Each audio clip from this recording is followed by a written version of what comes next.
Welcome back, everyone, to another reaction video. Getting away from military history, getting away from presidential history and politics and all your typical kind of historical topics, and diving into the history of death today. Listen, death has been one of the most fascinating parts of culture throughout history. Every culture has a culture surrounding death. So much of the Egyptian culture, for example, has to do with the afterlife, and religion, of course, is heavily steeped in that, and philosophy, and all of it. Well, my daughter and I were in Paris back in June, and at the top of her list of places she wanted to visit were the catacombs beneath the city, where there's something like 6 million dead in these literally hundreds of miles of tunnels beneath the surface. And there's a fascinating history behind how that all came about. And it only goes back, I think, to the 18th century. So we're going to dive into that today. And it's from our friends at Geographics. That's where we're going to be taking a look at this story. Simon Whistler hosting it. I'll put the link down in the description if you want to check it out without my commentary. Let's go ahead and dive into the catacombs of Paris, the Empire of Death beneath the City of Lights. Every city has many layers. Under its roofs and buildings, the passions, stories, and secrets of its inhabitants move undetected. In the city we're visiting today, you can peel back another layer and look under the surface. You will discover a parallel city, a labyrinth of galleries, chambers, pits, and underground lakes, unique in all of Europe. On today's Geographics, we're going to explore the Catacombs of Paris, one of the most unique attractions in one of the most unique cities in the world. So join me today as we dive into a maze of darkness beneath the City of Lights. We're going to find out about how the catacombs developed, what are its dark secrets, and what are the habits of its peculiar inhabitants. So yeah, a couple of things up front. If you do ever go to Paris and you want to visit the catacombs, definitely recommend it. You go down about 50 feet. You got to go down some spiral staircases and things like that. It's cold down there. I mean, as anything that's down underground, it's going to be probably like 50 degrees Fahrenheit, something like that. It's not like uncomfortably cold, but dress warm. And get your tickets in advance, because I think they're usually sold out, especially during the busy seasons.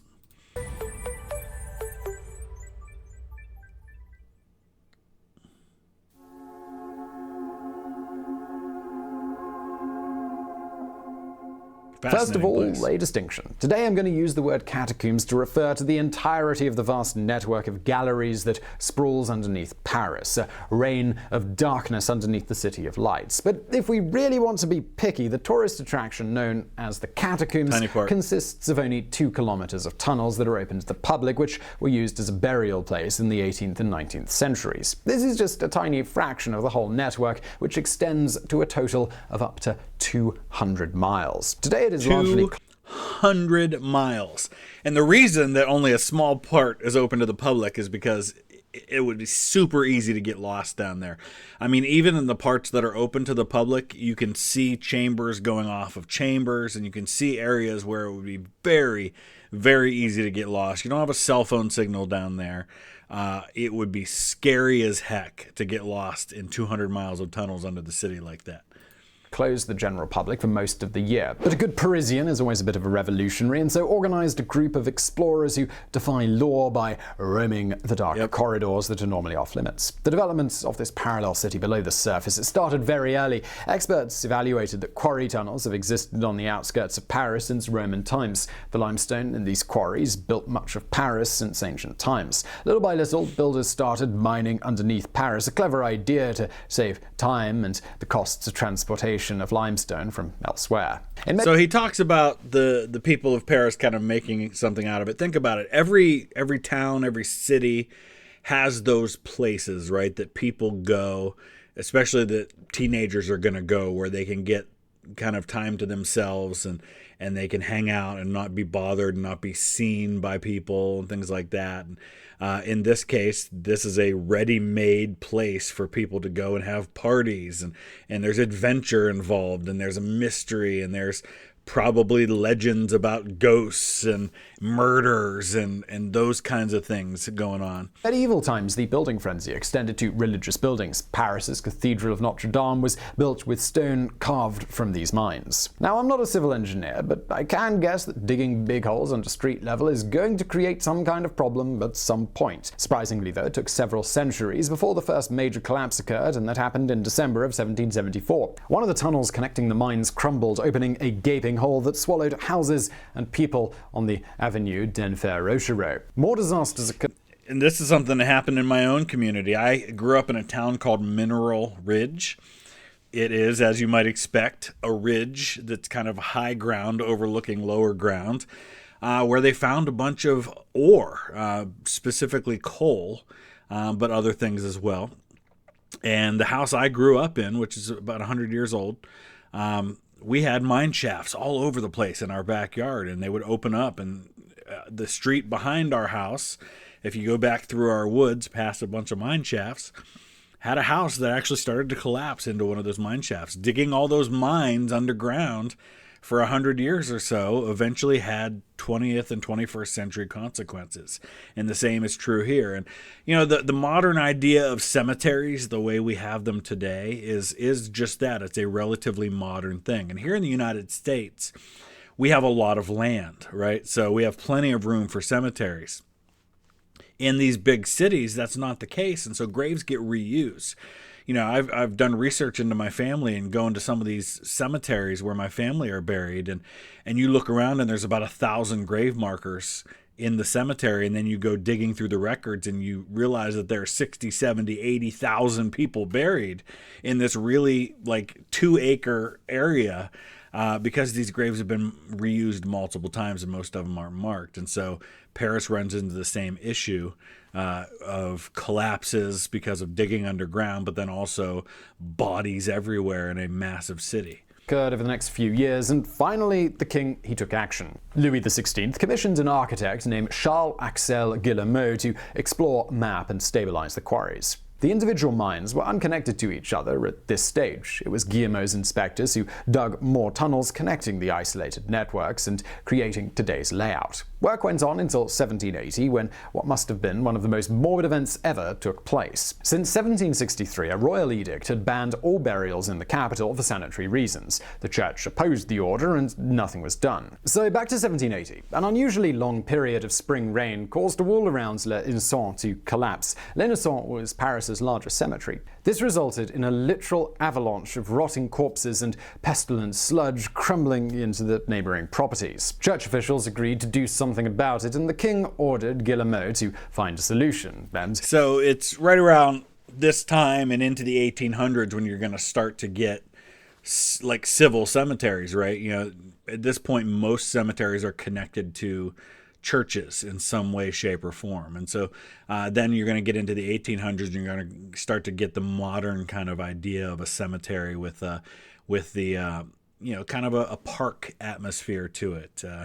And you see a lot of those Victorian-era type cemeteries. Voila! The architect relocated thousands of bodies and bones into the quarry tunnels, which effectively became the catacombs. A distinctive feature of these catacombs is the d'Enfer-Rochereau ossuary, the tourist site that you can visit. Initially, the bones of the dead were first stored very simply. Only later, the funeral workers began arranging the bones in decorative structures such as hearts or circles. Even the walls and pillars were lined with skulls, tibias, fibulas. It feels sort of like walking into the stomach of a huge monster. Above the entrance, an inscription was placed in something in French, which I'm not going to try and pronounce, but in English it says, "Stop, this is the Empire of Death." One of the most famous structures is the barrel. It is a barrel-shaped pillar assembled with thousands of bones, which was erected to support the ceiling of the room called the Crypt of the Passion, a job it does incredibly well. The catacombs ended up providing eternal rest to 6 to 7 million dead Parisians. Among them, several victims of the French Revolution and some notables who fell under the guillotine, like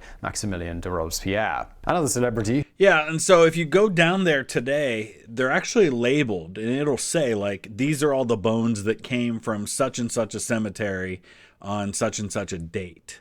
And so they're really organized well, and of course it's all in French, and occasionally you'll see messages, and there's a lot down there to cause you to just really ponder the idea and the finality of death and things like that, and that this is how we all end up. And I remember, my daughter was really excited about going, and I was interested as well. But going down there, it's much more sobering than you expect going in, and you find yourself really just kind of taking it all in. And it didn't feel appropriate to take selfies or things like that. Some people were, but I just didn't feel right about it. I did take some pictures, but not any selfies or anything like that.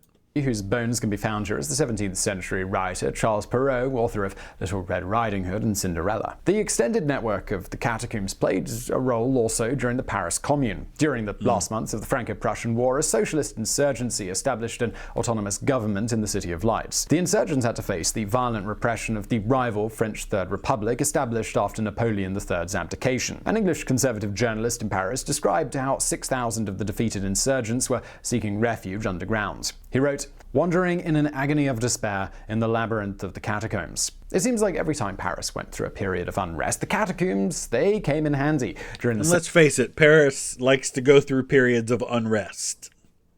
Second World War, for example, the underground city was bustling with activity. First, the German Luftwaffe established their bunker, then the collaborationist government, and finally, the head of the resistance built their underground headquarters here. These three hideouts are easily connected to each other, and that is why rumor has it that members of the three factions would often bump into one another in the dark galleries and simply ignore each other for one reason or another. But this fun bit of history is not actually true. The bunker was never in use at the same time. This is one of the many urban legends about the catacombs, and we've got plenty more of those coming up later. Entering the quarries became illegal in 1955, not so much as a form to control illicit activities, but to prevent accidents and people getting lost in the 200 miles of tunnels. But when strife came, the Parisians would always know how to make good use of the galleries. And not only that, but as soon as you make something illegal, it becomes interesting, right? It becomes something, oh, whoa, what are they trying to keep from us down there?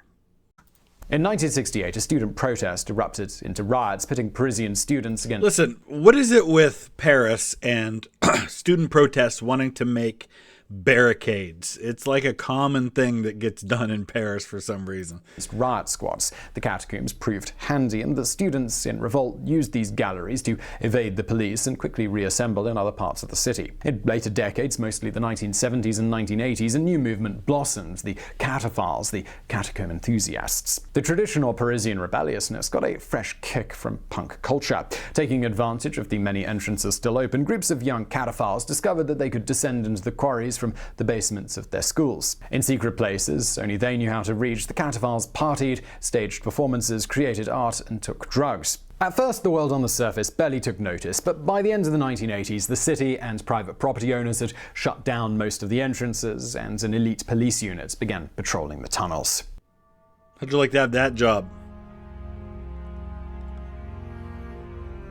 The Cataphiles may have dwindled in numbers, but they're still very active. Their main activities are the exploration and preservation of the ancient galleries, but they sometimes like to party hard as well. They certainly know how to tease the public. One of them, photographer Patrick Alk, said in an interview, "You guys have no idea what's down there." It is natural that the catacombs exert a powerful influence on popular culture. This has given rise to many urban legends, including tales of secret meetings, satanic rites, neo-Nazi gatherings, and even ghosts. If you happen to visit one of the underground burial sites after midnight, don't, there's a hefty fine, but if you do, legend says you will hear the walls begin to speak. People say that it's the voices of the dead urging you to move deeper and deeper into the catacombs until you'll never find your way out. Indeed, this may actually have happened to a man named Philibert Aspierre during the French Revolution. He was a doorman at the Val de Gras hospital. On an errand to fetch a certain liquor from a cellar, Philibert somehow entered the catacombs instead. Walking around the pitch black with just a single candle, Philibert must have become lost and confused. Maybe he was intoxicated, or maybe it was the voices dragging him deeper into the underground city. His body was found 11 years later by a group of early Cataphiles.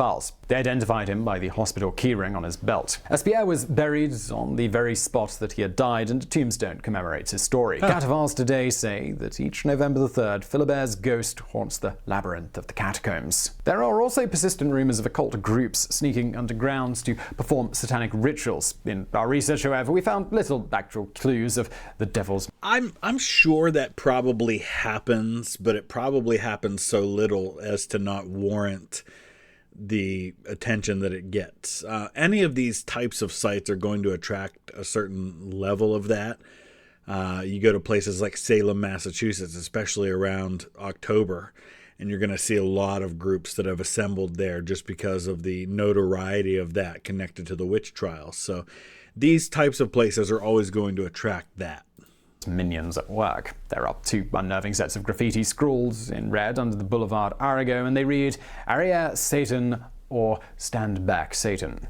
And there is also a story told by Gilles Thomas, France's most prolific catacomb expert and author. In the 18th century, a man called César hustled Parisians into paying good money to go underground and meet the Prince of Darkness himself. Deep into the catacombs, he chanted mystical incantations, to which his accomplices made some dogs bark and then lit some firecrackers. Apparently this guy was eventually arrested and died in an underground cell at the Bastille. Thomas tells yet another disturbing story. In 1896, early explorers of the tunnels came across a pile of hundreds of small skulls. These had nothing to do with the official ossuary. These skulls belonged to small creatures. But why were they there? Could they be the remains of years of sacrificial rites and occult ceremonies? Two naturalists decided to investigate. They quickly established that all the skulls belonged to cats.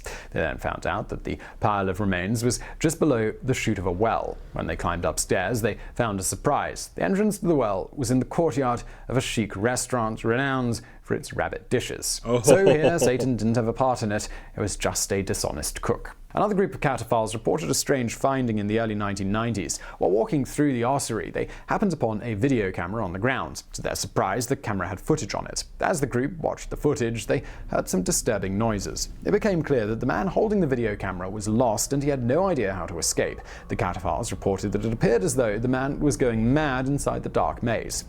So, some, Blair Witch Project stuff going on here. Video ends abruptly with the camera dropping on the ground. To this day, no one knows who this man was or if he ever made it out alive. My take on this, I'm a little bit skeptical. These guys say they found the camera in the ossuary. This means that the mysterious cameraman got lost in a well-known, well-mapped, well-lit, well-guarded tourist spot. Yep. Later, in 1990, TF1, French public TV, ran a report showing an underground rally of a neo-Nazi group busy singing fascist war songs and clashing with a similarly violent far-left group. The reporters also showed footage of a black mass taking place, robes and candles and all. Newspaper La Libération exposed it all as a hoax, though. The whole report had been staged with the help of... All of this is to say, question everything. Look for verification. Or you can argue some ways, trust but verify, right? So many things we just take for granted that we believe they're true because they sound like they probably could be true, aren't. And some of this stuff gets spun as being real. A great example is, I was just in Munich a month or so ago, and there's supposedly this very famous picture of Adolf Hitler in 1914 standing in the Odeonplatz while they are announcing that Germany is now at war. And it's Hitler with the face that he had in the 1920s and 30s, not the one that he had in 1914. And this is an image that first shows up in German propaganda in the 1930s. It's almost certainly doctored, and everyone accepts that it's a fake. And yet you can go to reputable government websites that will argue that this is a legit photograph. Or yesterday we talked about the whole Devil Dogs thing with the Marines getting that name at Belleau Wood, which they didn't. Or William Howard Taft getting stuck in a bathtub. Things that are not true, but everybody assumes they are true because they've always heard they were true.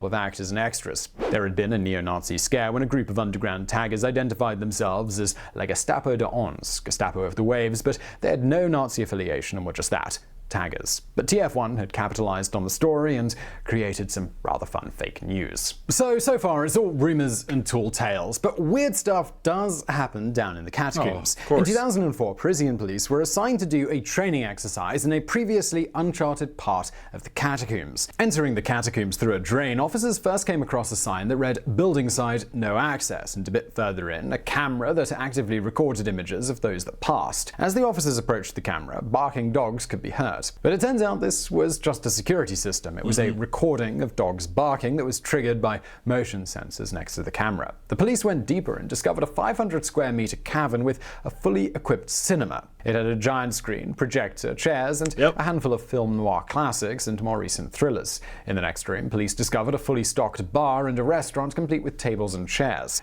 Think about how epic this is, that this was all existing down there. And this goes to show you just how much of these places had not really been paid attention to significantly. There's hundreds of miles down there. There's got to be areas down there that nobody has been in for years and years, at least not the authorities.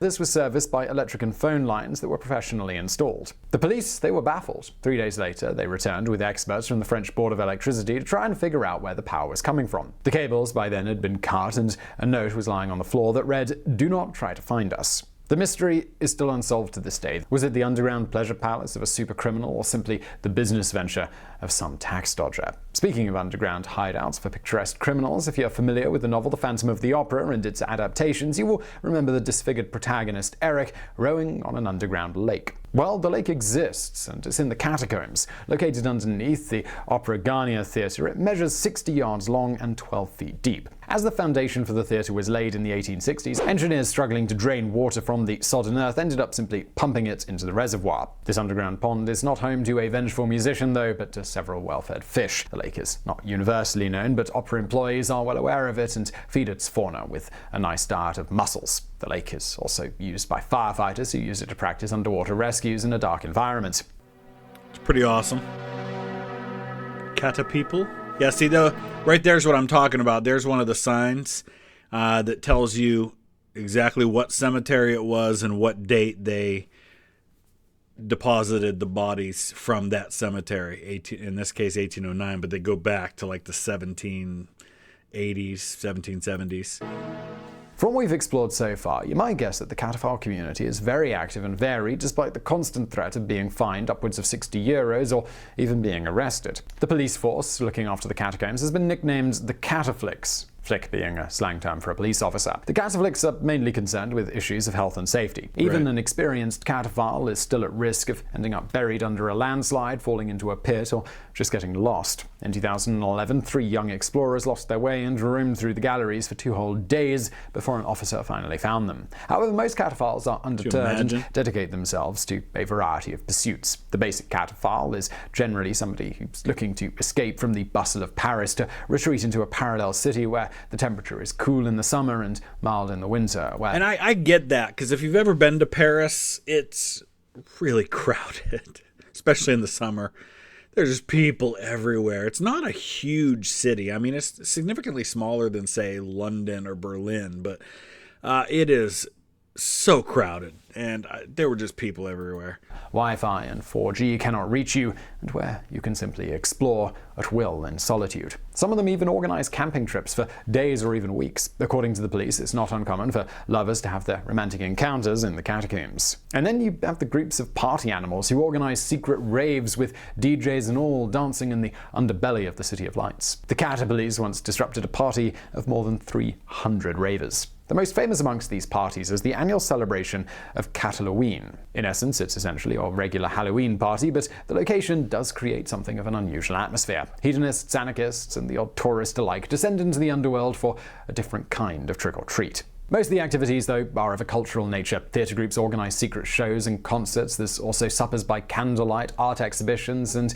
even swimming across the frequent subterranean pools. Most of the cataphiles are in fact dedicated to mapping, preserving, or improving the state of the catacombs. And they don't approve of exploiting this heritage for raucous parties. What happens when the party's over? Who's going to pick up the litter? Well, actually, that's where the catacleans enter the picture. These are individuals with a conscience and a lot of patience who roam the catacombs, picking up the mess of their rude. It's fascinating. There are entire cultures that have developed around this part of Paris, right?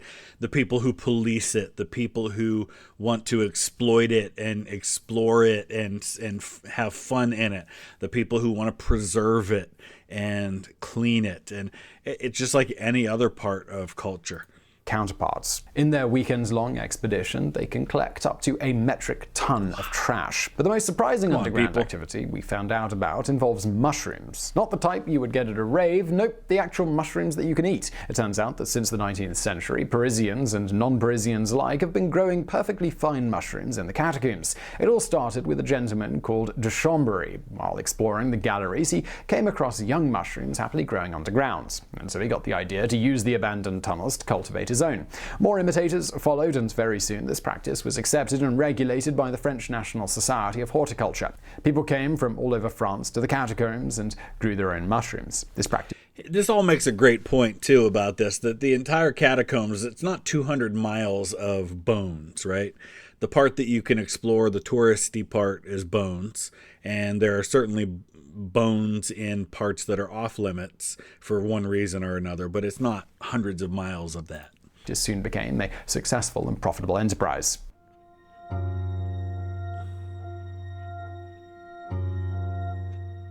So I really hope you enjoyed today's video and that we succeeded in making you just a little bit curious about visiting this fascinating location. As I mentioned, the part that's open to the public is limited to the main ossuary. You'll also find a link to the official site in the description below. There are even some guided tours which offer access to restricted areas, and that link is also below. If you want to go full cataphile though, well, in that case, I'm afraid I can't help you, but there are some forums out there where you can find out information about exclusive rendezvous of mole people, or even directions to the secret entrances. One thing I learned from these forums is that you must never go alone, especially if it's your first time. If you really can't resist the lure of the uncharted galleries, make sure you notify a friend or family member and tell them the entrance that you took and the general direction of your trip. That's fantastic advice in general anytime you're going to explore something that's off the beaten path, right?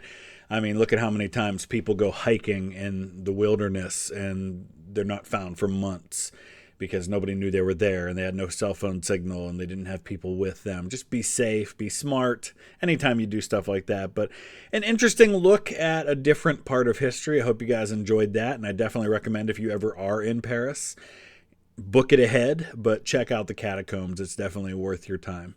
Hope you enjoyed this. We'll see you again soon. Thanks for watching.